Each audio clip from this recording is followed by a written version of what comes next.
तुझे अपना आप का 30 मार खान समझे छी 30 मार खान ने 40 मार खान समझे छी तू 50 मार खान आय देखो बात कहबो की से ते बराती ले के हम आए तो गेलियो लेकिन बराती में कुछ कमी रहलो की कमी रहलो बताई दियो कौन ची के आगे की गरियो नहीं दिल को तो हर बाप ठका हरावागे भिख मंगवा के बेटी की कथी पे जैतो लोकनिया गे बनी हरवा के बेटी कि लहंगो नहीं लैले ठठरवा रे मरवा के बेटा अच्छा अच्छा अरे लहंगो नहीं लैले ठठरवा रे मरवा के बेटा और की कथे पहे तो तोहर कन्या रे देखा मंगवा के बेटा तोहर कन्या रे देखा मंगवा के बेटा गरियो नहीं दिल को ठकरावा के भिखा मंगवा के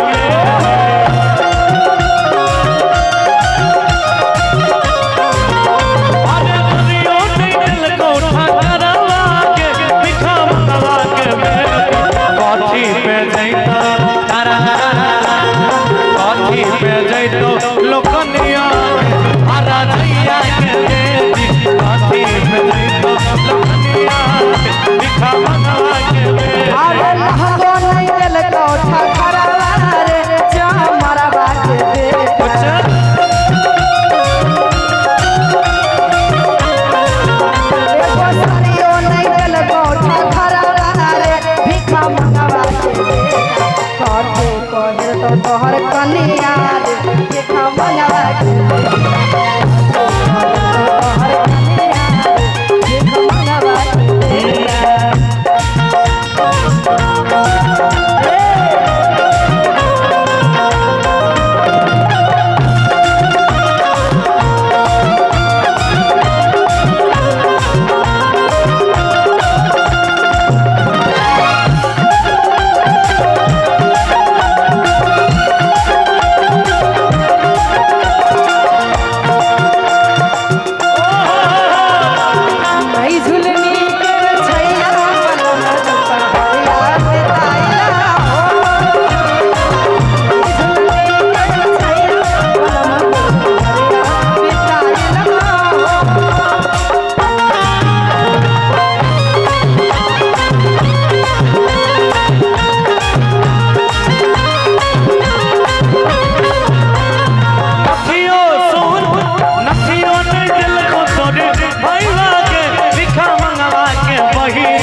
कथी पहिर तो तोहर कनिया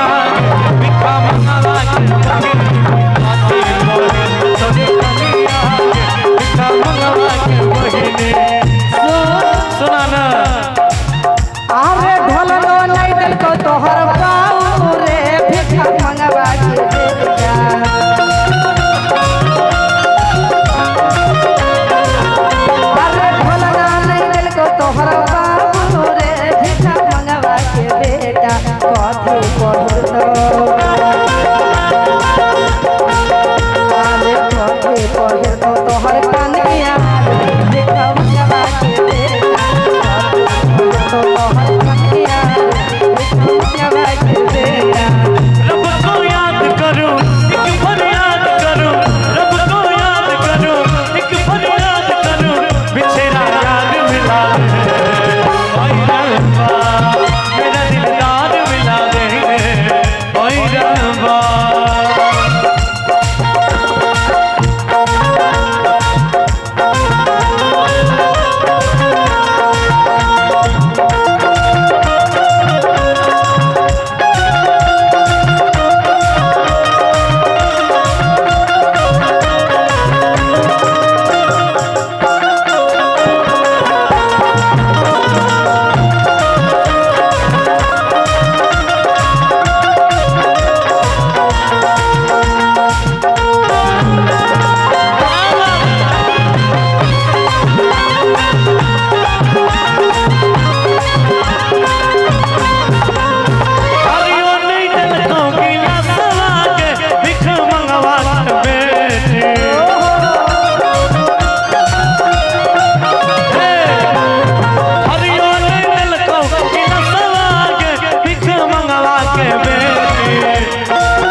कि घरो नहीं को दुआरवा रे अच्छा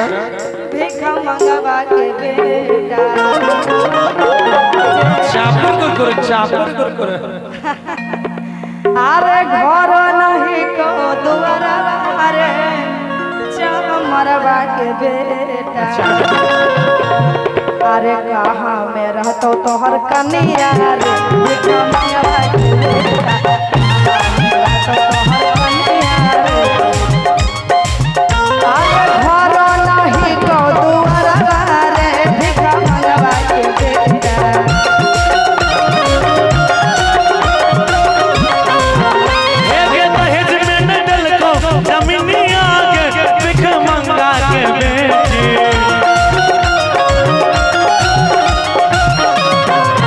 पे रहत तोहर बहिनी के भिखा